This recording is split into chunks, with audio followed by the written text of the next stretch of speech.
G'day, guys. Nathan Fletcher here, the drunk philosopher. I was just thinking about reading some more news as I do. Tend to do that a lot. Need something to do for this channel, and you guys as well. Give you some food for thought. Now, here's an interesting thing: the Me Too movement. I was talking about it the other day, and how men in the big end of town, the CEOs, business, are starting to say we don't want to talk to women, just in case they accuse us of something sexual. And then I remember seeing that a couple of years ago there was a thing that happened in Perth, the capital city of Western Australia, where they were going to separate women's parking spots from men's parking spots, and a lot more security around those spots to protect the women. And now I've just read an article where it says something about, well, women should have their own spots on planes separate to men, just in case, hashtag me too. And I thought, well, this this is the biggest irony ever. Okay, if you're a feminist or a men's rights activist, a MGTOW, whatever it is, I don't think you guys are actually doing, especially the feminists, I don't think you guys are actually doing the exact opposite of what you think you're doing. And I mean this seriously, right? Now, men and women, the whole point of the suffragette movement, it wasn't the point of the suffragettes. Suffragettes were largely man-hating people. One of the effects of the suffragettes, I should say, was to allow women and men the same rights for voting, right? That's one of the things. And then you had feminism in the 60s was all about men and women spending time together, being able to be in the same industries, same universities. Everything was co-ed, essentially. Co-ed, cohabitation in the workplace. And now I think it's people are starting to realise, especially in the feminist movements and things like this, that they don't want, or I honestly think that there's a subliminal part of their minds where they realise that working with men and working at the same capacity as men is a really hard thing to do. Now, there are women that can do it, absolutely, and full power to them. But for some reason, there's this other group of women in these movements that say, oh, we have to be protected and safe from men. We can't, it's not even necessarily compete, but we're afraid of men, so we have to stay apart from men, except for those men that we're not afraid of. Okay? But that's like pre-1920 sort of shit, That's anti-cohabitation. That's anti-coexistence. So they pissed off the men at the top, and the men at the top of these professions now saying, well, we don't want anything to do with the women.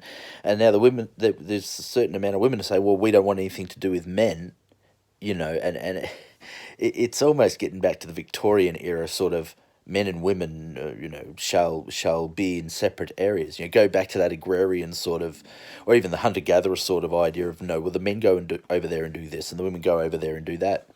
And once again, we see this in the Scandinavian problem with the whole thing about, the equality laws in, say, once again, in Norway or something like that. And you find that, well, okay, now there's more women as a percentage as nurses and more men as a percentage as engineers.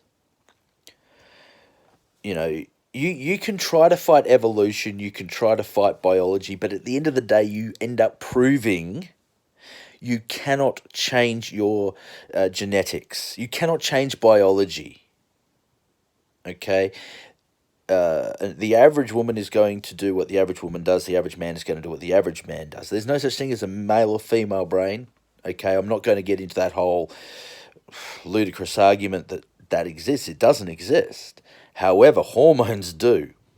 Okay, hormones exist. Estrogen has a certain effect on the brain.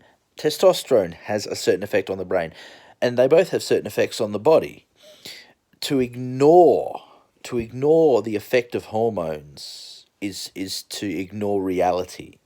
So yeah, a majority of women are going to want to go into the humanities. A majority of men are want to go into the building industry and STEM and things like this.